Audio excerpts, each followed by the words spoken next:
Hola, ¿qué tal? ¿Cómo estamos?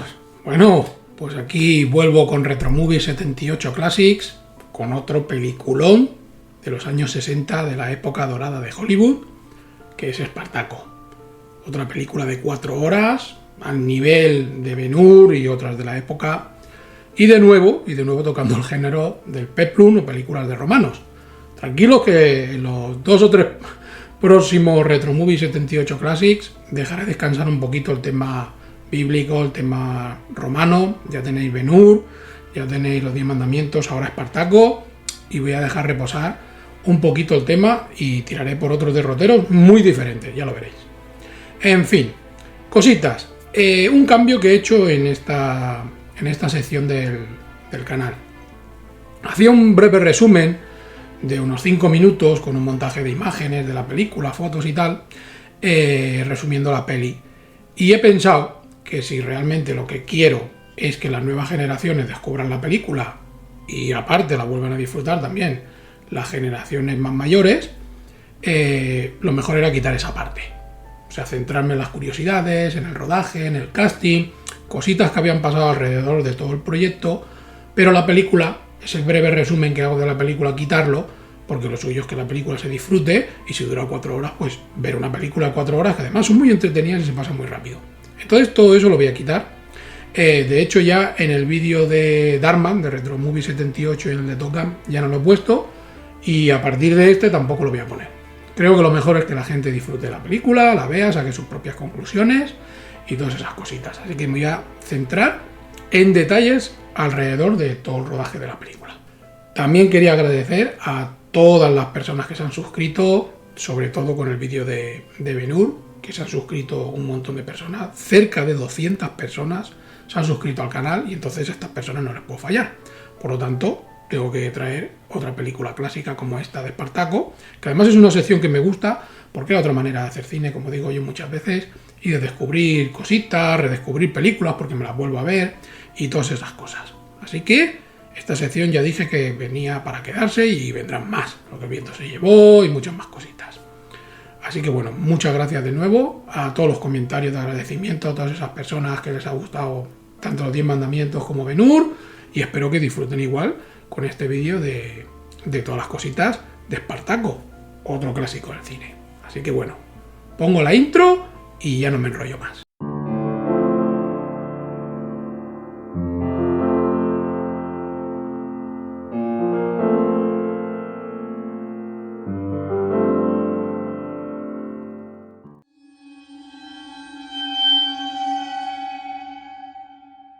Vamos a empezar de dónde surgió la idea para hacer la película de Espartaco. Para empezar, se basaron básicamente en 2 fuentes. Un libro que escribió Howard Fast en el año 1951 y después todos los documentos y cositas que hay de historiadores de la época, historiadores romanos y tal, que han llegado hasta la actualidad. Entre estas 2 cositas montaron lo que vendría siendo toda la historia de la película. De hecho, el libro estuvo a punto de no publicarse.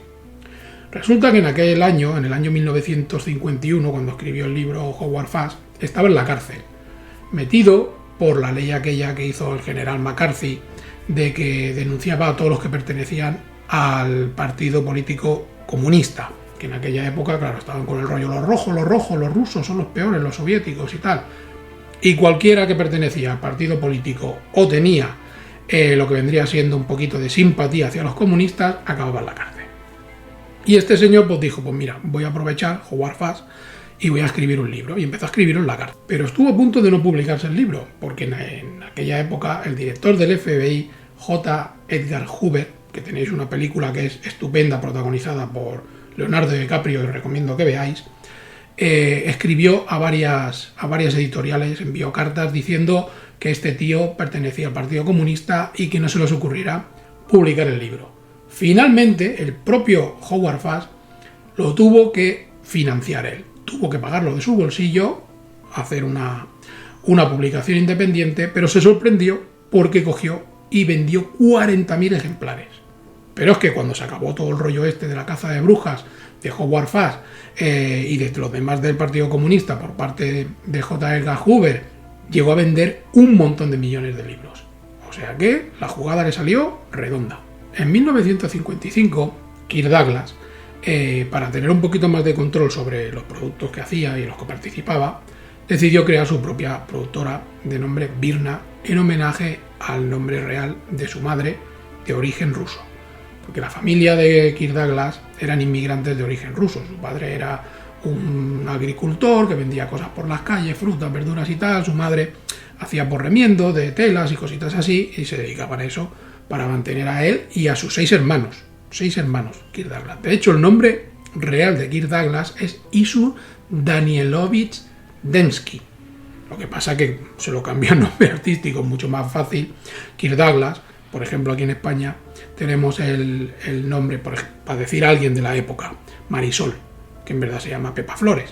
Para tener una pequeña referencia de cómo se cambia la gente el nombre para que tenga un poco más de punch para llegarle a la audiencia. Como os iba diciendo, después de este detalle, cogió y creó su propia productora. Y cuando cumplió 42 años aproximadamente, llega un día a la oficina y se encuentra encima de su mesa, que la deja la secretaria, el libro de Espartaco de Howard Hawks. Le echó un vistazo y automáticamente lo llama. Y le dice, oye, me interesa todo lo que estás explicando en este libro, quiero hacer una película. Recordemos, como ya expliqué en el vídeo de Ben-Hur, os dejo por aquí tarjetita, que se enfadó con el director de Ben-Hur porque en principio lo audicionó para darle el papel y después se lo dio a Charlton Heston y él dijo, pues yo voy a hacer una película para mí que ya verás cómo va a ser igual de grande. Y entonces él cogió y se autofinanció, produjo la película de Espartaco. De ahí viene el tema. Total, le dijo a Howard Hawks, oye, escríbeme un boceto, un poquito de guión y tal, a ver que podemos hacer un proyecto que esté en condiciones, que lo voy a producir yo con mi recién fundada productora. Cogieron a Hawks, no repararon en gastos, lo metieron en un hotel en Beverly Hills y allí se tiró 2 semanas escribiendo. Cuando le entrega el guión, Kirk Douglas se lo mira y según sus propias palabras decía que parecía mentira que hubiera escrito el libro porque era infumable el guión. Era que no se podía, ni se entendía, ni sabía por dónde tirar, ni nada. Por suerte la productora Byrna de Kirk Douglas tenía en nómina a otro guionista, otro escritor, que le llamaban por aquella época el escritor más rápido de Hollywood, que era Sam Jackson. Pero este no era su verdadero nombre, era un seudónimo. Era Donald Trumbo, que por cierto tenéis otra película que la podéis ver, que es espectacular, protagonizada por Bryan Cranston, el de Breaking Bad, que hace un papelón. También tenía que poner ese nombre de Sam Jackson porque pertenecía también o era simpatizante del Partido Comunista. Y entonces a Kirk Douglas eso le importaba un pimiento. Cogió, Sam Jackson escribió el guión y entonces Kirk Douglas se quedó flipando con lo que le entregó. Tan solo tardó 48 horas en hacerle un esbozo de guión por donde iba a ir la historia y en construir el personaje de Espartaco, de cómo iba a ser, que iba a ser un esclavo, que iba a ser un gladiador, que después formaría todo el tema de la rebelión contra el Imperio Romano y toda esa cosa. 48 horas y Howard Hawks, el escritor del libro, no pudo en 2 semanas hacer ni siquiera un guión. O sea, una cosa alucinante. Para dirigir la película decidió que el mejor era Anthony Mann. Era un especialista en hacer westerns, grandes producciones, sobre todo en rodar planos grandes, de grandes batallas, grandes peleas y tal, y Kirk Douglas cogió, lo contrató. Al principio todo iba de lujo, iba rodando y tal, pero a cabo de un par de semanas, una cosa así, empezó a torcerse un poquito la cosa. Anthony Mann estaba un poquillo abrumado por toda la grandeza del proyecto y aparte tenía un poquito más de simpatía hacia el elenco inglés o británico que no al norteamericano, como ya pasaría en la película de Ben-Hur, que los ingleses eran de una manera y los norteamericanos eran de otra para hacer la diferencia entre esclavos y soldados romanos o gente del Imperio Romano. Y empezó a generar un poquito de problemas en el rodaje y llegó Kirk Douglas y le dijo, mira, esto se te está yendo de las manos, te voy a pagar por este trabajo que has hecho, pero vamos a contratar a otro director porque esto no va a acabar bien. Le dio $75.000 y empezó a buscar otro director para la película de Espartaco. Hay otras versiones que dicen que Anthony Mann se vio superado porque dentro del elenco de la película había muchos actores que también eran directores y que nada más que hacían que pedirle cambios en el guión, cambios en la dirección, que esto se rueda así, que esto se rueda allá, yo quiero más líneas de guión. Estaba Charles Laughton, estaba Laurence Olivier y el propio Kirk Douglas, que también era director. Y entonces se ve que entre los tres le pusieron la cabeza un poquito gorda y dijo Michael Mann, mira, yo de aquí me piro porque no me va a dejar trabajar. Pero bueno, eso ya, no sé si es leyenda, si es verdad, yo os lo comento. Por ahí por Hollywood rondaba un tal Stanley Kubrick, conocido ya por todos, sobre todo por sus problemas, sus manías, sus obsesiones de rodar 200 tomas de una misma zona y al final quedarse con la primera, que estaba rodando una película por aquel entonces con Marlon Brando. Era un western de título El rostro impenetrable y se ve que también tuvo algunas enganchadas, llegaron incluso las manos Marlon Brando con el Stanley Kubrick y cogió Marlon Brando, lo despidió y decidió dirigir la película él solo. Stanley Kubrick tenía 28 años. Cogió Kirk Douglas, le llamó y le dijo, oye, pues vente de director y ya verás qué bien lo vamos a pasar. No sabía Kirk Douglas dónde se estaba metiendo con Kubrick. O sea, ya tan jovencito ya era un cabezón. Llegó un momento que Kirk Douglas empezó solo a centrarse en lo que venía siendo su actuación, dejando un poquito de productor, aunque el productor es el que pone la pasta, tiene que controlar el proyecto, porque los problemas que tuvo con Kubrick, que luego os explicaré alguna anécdota que fueron muy buenas, ya se le iba de las manos y él lo que quería era acabar la película y fin.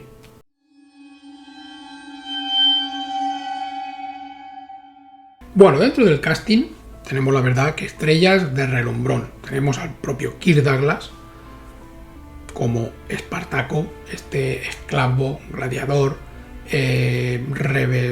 rebelde o incitador de una rebelión contra el Imperio Romano para que acabaran con la esclavitud y todas esas cosas, que hace un papel espectacular. Después tenemos como a Craso, uno de los líderes del Imperio Romano, a Sir Laurence Olivier. O sea, si Shakespeare levantara la cabeza, sería súper amigo porque es más shakespeariano que el propio Shakespeare, Laurence Olivier. Después tenemos a Jean Simmons, también una actriz conocida de la época como Varinia, que este fue un papel inventado para la peli, porque para darle un poquito de toque amoroso, un poquito de romanticismo a la peli, porque no se sabía, no se conoce muy bien históricamente el nombre de la pareja. Se sabe que tuvo pareja, o se cree que tuvo pareja, Espartaco real, pero no se sabía muy bien y entonces dijeron, bueno, tiene que haber un interés amoroso como en todas las películas y vamos a poner a Varinia, que también es una de las clavas que conoce allí dentro de la escuela de gladiadores. En principio se le ofreció el papel a Ingrid Bergman y a Jean Moreau, lo que pasa que ninguna de las dos le interesó y finalmente pues se lo llevó el gato al agua, como digo yo, Jean Simmons. Después, para Graco, uno también de los pertenecientes al Imperio Romano, se cogió al director y actor Charles Laughton, que curiosamente solo ha dirigido una película en su vida, que es espectacular, que es La noche del cazador, protagonizada por Robert Mitchum. Es una especie, para que os suene un poco, como El Cabo del Miedo. El Cabo del Miedo, que también sale Robert Mitchum y Gregory Peck en la versión original, y en la actual salen Nick Nolte y Robert De Niro. Espectacular cualquiera de las dos versiones. Para el simpático Battiato cogieron a Peter Ustinov, también conocido por hacer de El Poirot en las películas basadas en los libros de Agatha Christie, que ahora hace Kenneth Branagh. Para Antonino, el ayudante de cámara de Craso en la película, Laurence Olivier, que hubo una escena que en su época se censuró porque había una conversación ahí de toques eróticos factivos entre Antonino y Craso y no estuvo muy bien visto, pero después se añadió, todo eso os lo explicaré un poquito más tarde. Cogieron al actor Tony Curtis, en aquella época ya ves, súper jovenzuelo, padre de Jamie Lee Curtis, estrella, Scream Queen de las películas de la noche de Halloween. John Gavin hizo de Julio César, John Dahl lo cogieron para hacer de Glabro, Nina Fox de su mujer, la mujer Helena de Glabro, Yor Island como Cripso y Buddy Strode, que de este ya os hablé en la película de Ben-Hur, como Drava, que es aquel hombre afroamericano que se enfrenta y es amigo y al final acaba muriendo en la escuela de gladiadores donde empiezan a entrenar a Espartaco. Y finalmente el actor Joe Hoyt como Cayo. Curiosamente, cuando quiso contratar a los actores, Kirk Douglas a cada uno le envió un guión falso. los guiones que le iba enviando tenían más papel o más líneas dentro del mismo para que se creyeran que iban a tener más protagonismo que los otros. Por ejemplo, le enviaba el guión a Laurence Olivier y tenía mucho papel.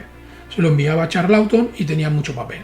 Se lo enviaba a no sé quién y tenían todos mucho papel. A la hora de rodar, estaban todos recortados, pero era para convencerlo de que actuaran en la película. De hecho, Charles Laughton hubo un montón de veces durante el rodaje que lo iba a demandar porque le dijo que iba a tener más papel, tenía más presencia en la película, y Kirk Douglas lo único que hizo fue pues un poco timarlos para que participaran en el proyecto. ¡Ay!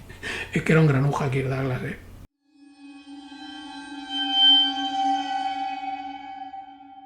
Bueno, para esta parte de la historia de la figura de Espartaco, como ya os he comentado antes, en vez de coger y hacer un resumen de la peli y tal, a que acompañaré con imágenes que haya de la película y algunas cositas para que sepáis un poquito quién es Espartaco, he decidido informarme un poco sobre la figura histórica, lo que hay en los libros, lo que según se cree de su figura, para explicaros quién era en la vida real, siempre entre comillas, Espartaco. Espartaco fue un esclavo de origen tracio, allá por el año 113 a.C., perteneciente a la tribu de los Medos, que ahora mismo sería la localización entre Bulgaria y Grecia. Según fuentes romanas y griegas, dirigió la rebelión más importante contra el Imperio Romano entre los años 73 y 71 a.C., conocida como la Tercera Guerra Servil o la Guerra de los Esclavos Gladiadores. Esta rebelión se extendió aproximadamente durante 3 años, y la verdad que quedaría el Imperio Romano bastante tocado después de todo esto, como ya veremos al final de toda esta explicación. El nombre de Spartacus se piensa que por eso que era de origen tracio, porque era el nombre que se le ponía a descendientes de reyes, príncipes y cositas así, todos pertenecientes a la región de Tracia y también situados en la zona del Mar Negro. Cuando Roma invadió el pueblo maedí, este se negó a luchar junto con las tropas romanas para defender pues, los intereses del imperio, y entonces lo cogieron, lo metieron de esclavo, tanto a él como a su mujer, y se lo vendieron a un mercader que se lo llevó a su escuela de gladiadores, situado en Capua, que aproximadamente ahora sería donde está Nápoles.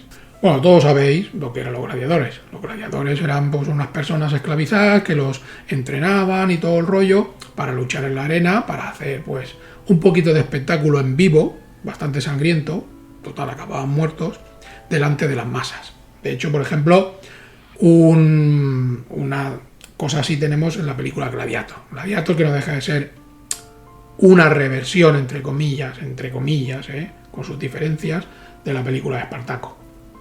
Pues ahí vemos todo. Lo que pasa es que se cuenta que tenían bastante buena vida, todo lo que eran gladiadores, que la verdad que se entrenaban bien, descansaban bien, comían bien, y que aunque fueran esclavos o fueran comprados y cosas de estas, no tenían tan mala vida como se nos ha contado. Espartaco, ya cansado de toda esta situación de que venga, ahora tienes que luchar y no sabía si iba a salir vivo día sí, día no, cogió y se juntó con otros y empezaron una rebelión.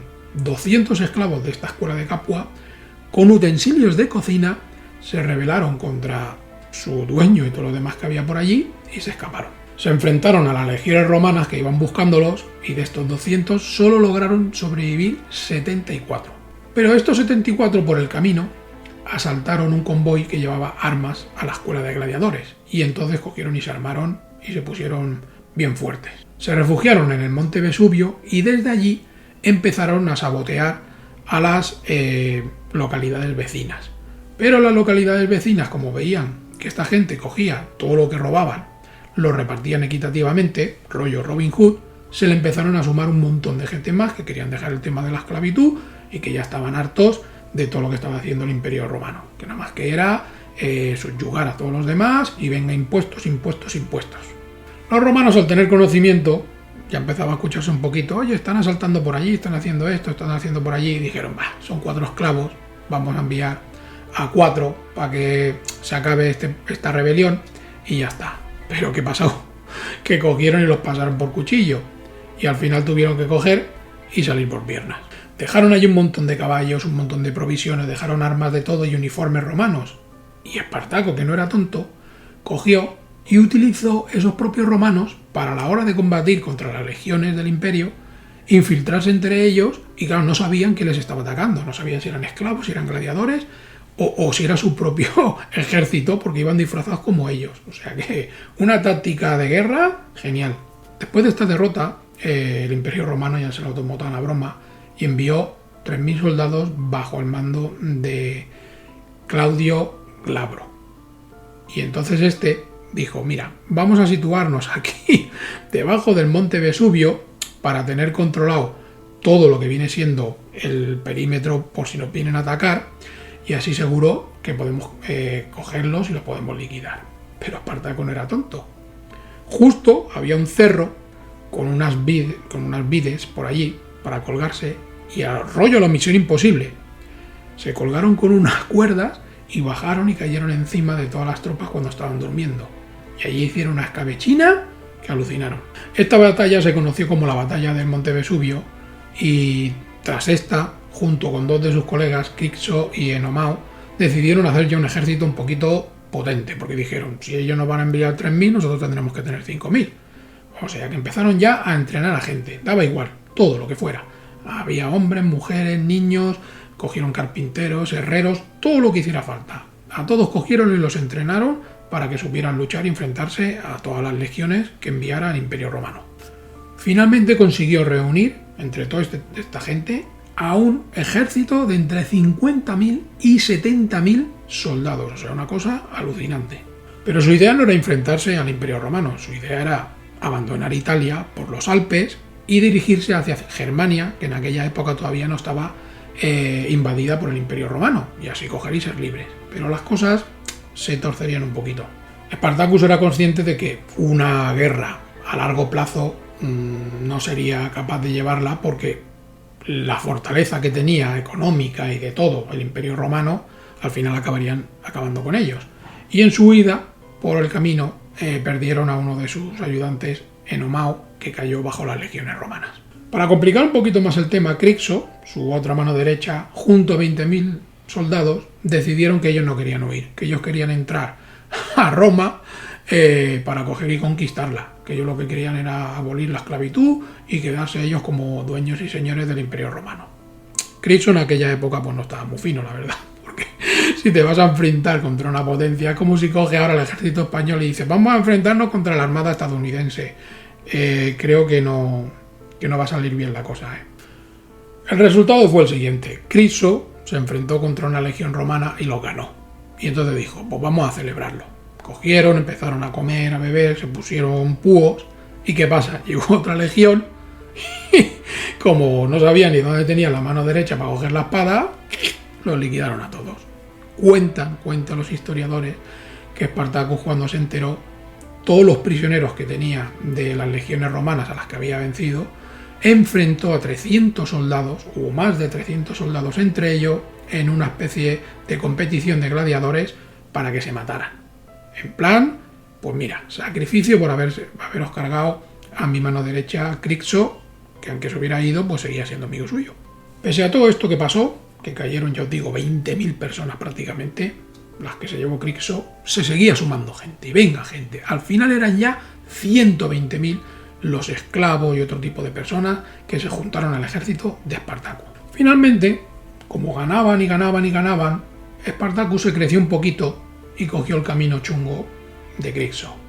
En el año 71 a.C. decidió entrar en Roma.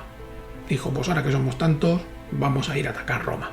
En Apulia, situaros aproximadamente en el tacón de la península itálica, se desarrolló lo que sería la última batalla del ejército de Espartacus, conocida como la batalla del río Silario. ¿Qué pasó? Enviaron allí todo lo que tenía el Imperio Romano y había cerca de 80.000 soldados, de los cuales murieron 60.000. Y a todos los demás les pasaron diferentes cositas que ahora os comentaré. Curiosamente, Espartaco, dicen que murió en esa batalla, nunca fue encontrado el cuerpo. Los romanos en esa batalla, imaginaros, se cargaron a 60.000 del ejército de Espartaco, pero ellos solo perdieron 1.000. Imaginaros sí que estaban esta vez bien organizados y bien preparados para acabar con ellos. De los 20.000 que consiguieron salvarse, 5.000 huyeron por los Alpes. Otros se juntaron con los piratas y todo el rollo en Sicilia. Y después aproximadamente unos 6.000 los volvieron a coger para llevárselos como esclavos.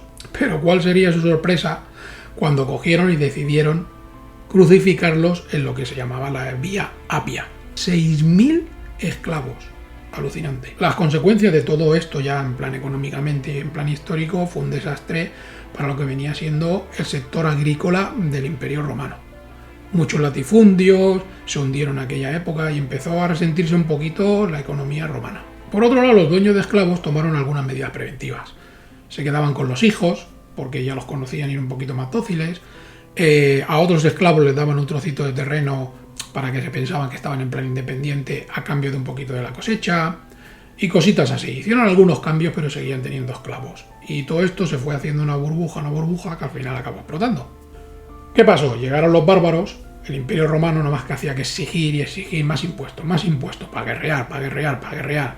Finalmente, en el año 476 después de Cristo, ya pasaron años, casi 500 años, el Imperio Romano, pues la famosa caída del Imperio Romano. No podía ya con tanta guerra, no podía con tanto impuesto, no podía con todo, y se acabó hundiendo. Y entonces fue lo que dio origen aproximadamente a la Edad Media, que ya fuimos de mal a peor, o sea, época oscura, epidemias, más guerras todavía, involución de todo lo que se había conseguido de medicina y de todo en el Imperio Romano, que si acueductos, que si el agua, que si las construcciones que venían también de todo el tema de Egipto, todo eso como si se hubiera borrado de la historia, al salvajismo, al guerrear y a la oscuridad absoluta.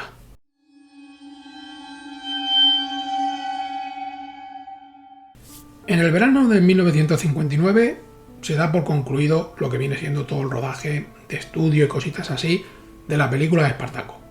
Pero tanto Kubrick como el estudio, como Kirk Douglas no estaban muy convencidos y decían que le faltaba un poquito de chicha a la película. Le faltaban batallas, le faltaba un poquito más de acción y más cosas. Y entonces decidieron que iban a rodar pues más cosas a lo grande, tipo como Ben-Hur u otras películas de corte de histórico romano, el Peplum que se llama. Y se vinieron aquí a España a rodar un montón de cosas. Faltaban, por ejemplo, por rodar todo lo que venía siendo el entrenamiento del campo en el Monte Vesubio, los discursos que dan allí en la playa Espartaco a todos los soldados, algunas batallas y algunas cositas así, que necesitaba miles de extras y necesitaba unas localizaciones que fueran grandes para poder rodar a lo bestia. Entonces llega Kirk Douglas junto a Stanley Kubrick a Madrid para rodar todas esas cositas, hospedándose en el Hotel Hilton. Kirk Douglas no venía para hacer de actor ni nada, él solo venía como supervisor y como productor. Ya os digo que tenía algunos problemillas de entendimiento con Stanley Kubrick y entonces dijo, no, yo voy como productor, no tengo que rodar ninguna escena, ya rodar las mías y a ver cómo va el tema. Algunas localizaciones, por decirlo algunas de las que rodaron en Madrid y alrededores, en Guadalajara, en Alcalá de Henares, en la Casa de Campo y en todos esos sitios. Sobre todo en Colmenar Viejo. Colmenar Viejo allí es donde cogen y recrean, montan el campamento base del rodaje y donde se recrean las mayores batallas que hay dentro de la película. Como necesitaban gente del equipo, tanto maquillaje como vestuario, como avituallamiento, se llegaron a contratar casi 100 personas españolas para que participaran y a gente de los pueblos aledaños para que hicieran de extras en las batallas y todas esas cosas. Cerca de casi 5.800 personas al día pasaban por el rodaje para hacer de extras en las batallas y todo el rollo. O sea, había ahí una logística que para ropa, comida, para llevarlos y todo, era una auténtica locura. O sea, no reparaban en gastos. Algunos trucos tuvieron que emplear con el tema del vestuario. En los primeros planos, pues sí que salía gente que iba con el vestuario típico romano, de gladiador, de esclavo y tal, pero los que estaban más retirados, pues ponte un trozo de tela como puedas y así da el pego, porque claro, no había dinero para cada día 5.800 personas en el rodaje, es que era una locura. Aparte, el mantenimiento de los carros, todos los caballos que se utilizaron en las batallas, que había que darles de beber, había que darles de comer, o sea, ya os digo, una infraestructura, pero de locos. También cogieron a soldados por aquella época de reemplazo del ejército español para que hicieran tanto de legionarios como de esclavos. O sea, contactaron con todo el mundo, necesitamos un montón de gente, veniros que nos vaya a pasar bomba.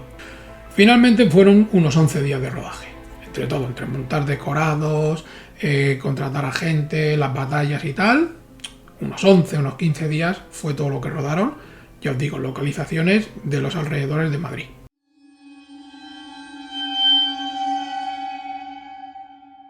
Bueno, es que esto me emociona. El tema de las curiosidades ya sabéis que me encanta. Es que es un tema que me vuelve loco porque aprendo un montón de cosas y hay algunas cosas que me llevo las manos a la cabeza, como creo que os vais a llevar vosotros con todo lo que pasó en Espartaco, que no fueron pocas las cosas que pasaron, sobre todo de Kirk Douglas y Stanley Kubrick, que traigo unas cositas, pero calentitas. Para empezar, es curioso lo que le costó los derechos de la novela de Howard Fast a Kirk Douglas para adaptarla para hacer el guión de la película de Espartaco. Tan solo $100 de la época. Había buen rollo entre Howard Fast y Douglas y le dijo, mira, te los cedo por un módico precio, o sea que yo te los doy por $1, porque sé que vas a hacer una buena peli y sé que vas a llevar el proyecto a buen puerto. Kirk Douglas, para meterse bien en el papel, se entrenó con estos artilugios que hay giratorios que hemos visto en muchas películas, que de hecho en la película se ve de aquello de agacharse, saltar y todo el rollo, pero bueno, para el entrenamiento tenían almohadillas y tenía cosas puestas para protegerse, para no pegarse un tajo, como se ve en la película, con espadas, o para no pegarse un porrazo en la cabeza y todo el rollo. También aprendió a montar a caballo, pero en la modalidad para enfrentarse a las batallas. Cómo tenía que manejar el caballo, si tenía que caerse del caballo, si tenía que atacar con el caballo. También cogieron y le dieron clases para que pareciera que realmente pues era un jinete experto y que sabía cómo hacer las cosas. Una cosa muy curiosa era que para que parecieran realistas todo lo que pasaba en las batallas, se contrató a gente que tenía algún tipo de discapacidad. Gente que le faltaba una pierna, gente que le faltaba un brazo, y entonces por medio de prótesis y de efectos especiales prácticos, ya sabéis que allí digital no había nada, cuando le pegaban un tajo a uno o tal, parecía que le cortaban el brazo, parecía que le cortaban las piernas, porque realmente era persona que no la tenía y todo eran prótesis. O sea, una cosa alucinante. Curiosamente, rodando una de estas escenas, Kubrick nada más que hacía que repetir y otra toma, y otra toma, y otra toma. Y llegó un momento que Kirk Douglas le dijo, hey, ya no se va a rodar más porque ya está bien. Y Stanley Kubrick, no, una más, no sé qué. Y le dijo Kirk Douglas, no, ya tienes todas las tomas que hace falta y ya está. Con esa mirada que tenía Kirk Douglas, que te miraba y te hacías un poquito de popó encima. Otra de las trifulcas que tuvieron, de las muchas que tuvieron Kirk Douglas y Stanley Kubrick durante el rodaje de la película, era porque Kirk, productor también de la película, le decía, oye, pues esto lo podíamos cambiar, esto lo podíamos hacer así, esto lo podíamos hacer de otra manera, y Stanley Kubrick no le hacía ni caso. Él seguía con lo suyo, cogía y rodaba como le daba la gana, pero todo esto acabaría explotando. En esta ocasión, la mítica escena en la que dice, yo soy Espartaco, Kirk Douglas le envió una serie de notas a Kubrick porque para darle un poquito más de emoción, un poquito más a la escena final de la película, un poquito más de empaque, y entonces Kubrick cogió, le soltó, le dijo que no iba a hacer ningún cambio y que esa escena era estúpida y que no pensaba rodarla. Y Kirk Douglas se puso como una fiera. Se ve que Kirk Douglas se fue para él con los ojos inyectados en sangre, le dijo, mira, pedazo de capullo, literal, he estado colaborando contigo, te he estado dejando que grabaras tomas y tomas y tomas, y la escena se va a rodar sí o sí. Después ya veremos si se queda en la película, pero la vas a rodar. El otro cogió, se cayó, la rodó, y bueno, ya habéis visto la película, ¿no? Pues al final la escena se quedó. En el año 1991 se hizo una versión restaurada de la película en 65 milímetros, añadiendo, aparte de contenido violento y sexual, el tema de Antonino con Craso ahí en la piscina y todo el tema, con la conversación de los caracoles famosos, que se habían eliminado en el año 60, temas de censura y tal. Y aparte mejoraron un poquito la calidad del color, el sonido y tal, para que la película pues se viera un poquito mejor. Una cosa muy curiosa es que para ambientar un poquito la escena romántica que tiene Espartaco con Varinia cuando se conocen y tal, Stanley Kubrick quería que se escuchara música clásica de Rachmaninoff para darle un poquito de chicha a esa escena romántica, para que se viera todo un poquito más amoroso. Laurence Olivier, que era un poco pigajoso también, le gustaba pinchar un poquito, el primer día de rodaje ya le metió una buena pollita a Stanley Kubrick. Dijo que era un tío que no tenía idea de nada, que no sabía nada de la cultura, que no sabía cómo estaba rodando y que la película iba a ser un auténtico desastre. Por suerte, pues Laurence Olivier se equivocó. Pero tú imagínate tener un actor de ese calibre y que el primer día tú vienes con 28 años y te sueltas de zasca sabiendo que tienes que estar rodando 167 días más. Vamos, presión, vamos, toda la que quieras. Peter Ustinov, que también es director, como os he comentado antes, y guionista, escribió muchas partes de los diálogos y muchas tomas y muchas cositas de todo el guión de todos los personajes de la película. Le dejaron ir haciendo, le parecía bien los cambios a Kirk Douglas, que era el productor, y entonces iban dejando todos esos añadidos que iba haciendo el actor Peter Ustinov.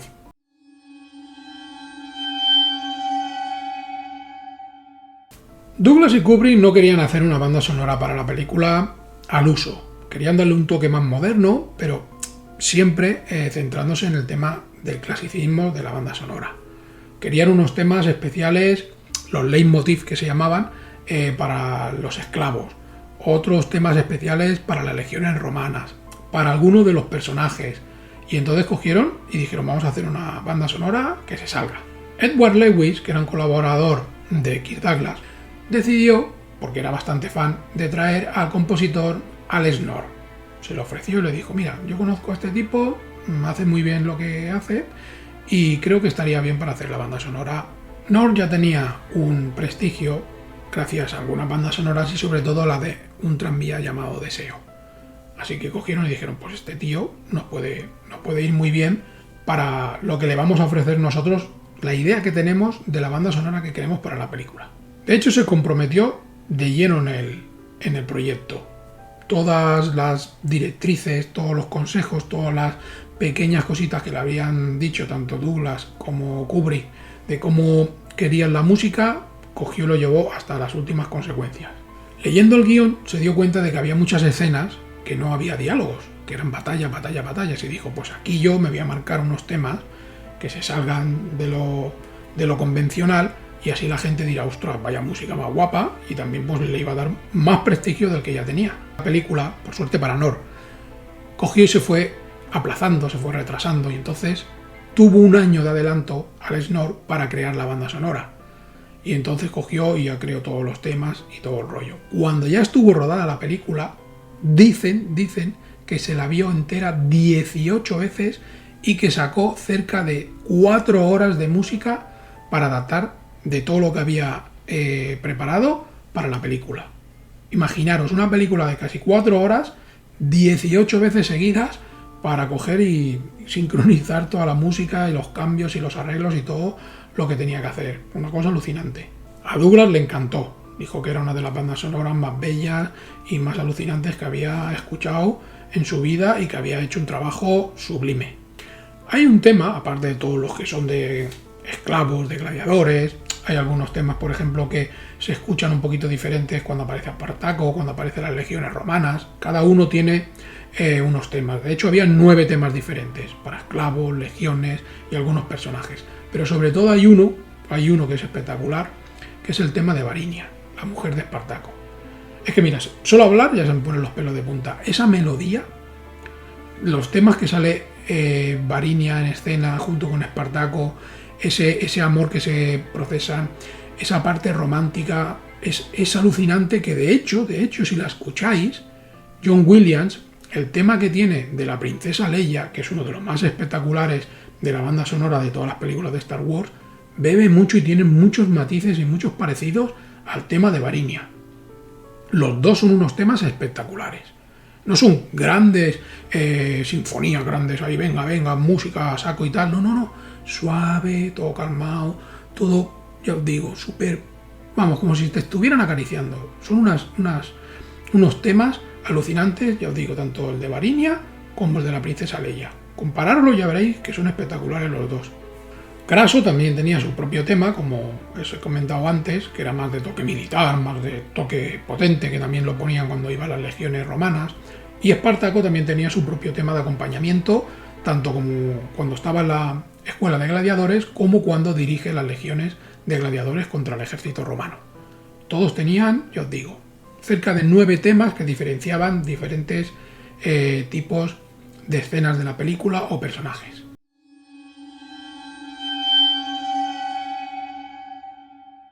Respecto a otras versiones, se han hecho varias versiones de Espartaco y tal. Hay una que es una serie que se hizo a principios de los años 2000 aproximadamente, que se llama Spartacus. Spartacus Sangre y Arena se conoció aquí en España, que era espectacular.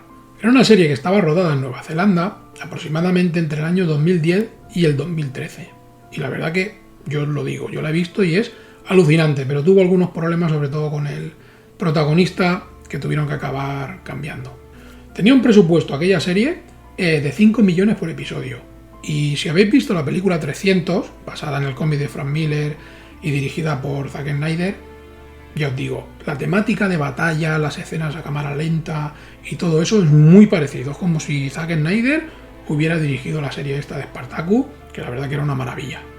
La serie tuvo 4 temporadas, pero únicamente por problemas de salud de su protagonista, Andrew Whitfield, fue la que protagonizó.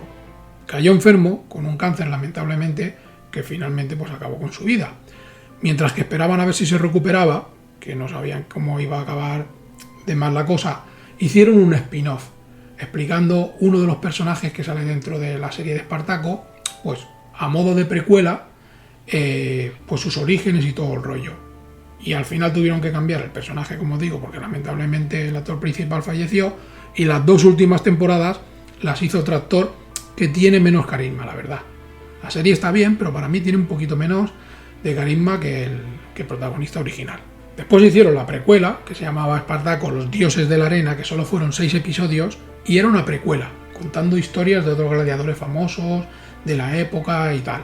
La segunda temporada, de 10 episodios, que se llamó Espartaco Venganza, y la tercera y última temporada también tuvo 10 episodios, y también se llamó Spartacus, la guerra de los malditos o una cosa así se le puso el título. Y ya con esta ya acabó la serie.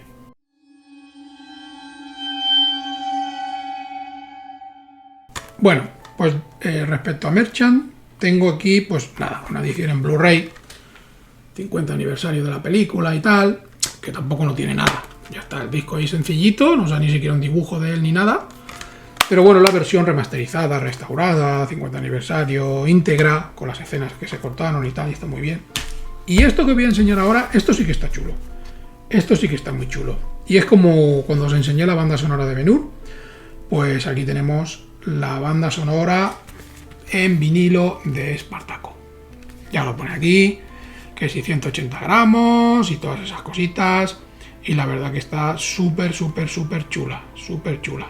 Después por aquí, detrás, pues tenemos unas fotitos de la peli explicando que ganó 4 Oscars, eso se me ha olvidado deciroslo. La cara A, la cara B del disco, un poquito de explicación de la banda sonora. La verdad que bonus track, no incluido en el EDP original. Y bueno, música compuesta y dirigida por Alex North y tal. Y después aquí dentro te vienen unas explicaciones de anécdotas del rodaje, de cómo se rodó la banda sonora, o sea, cómo se grabó, perdón, la banda sonora y todas esas cositas. La verdad que es espectacular la banda sonora. Después está aquí dentro el vinilo. Bueno, aquí está el vinilo, pero el vinilo tampoco nada. Viene dentro del cartoncito este y el plástico, pero no ves, solo sale aquí que pone Spartacus y poca cosa más. Cara A, cara B, pero bueno, lo tengo como oro en paño. Y estas dos cositas, pues básicamente son lo que tengo de merchandising de Espartaco. No tengo ninguna cosita más. Ahora lo guardaré el disco.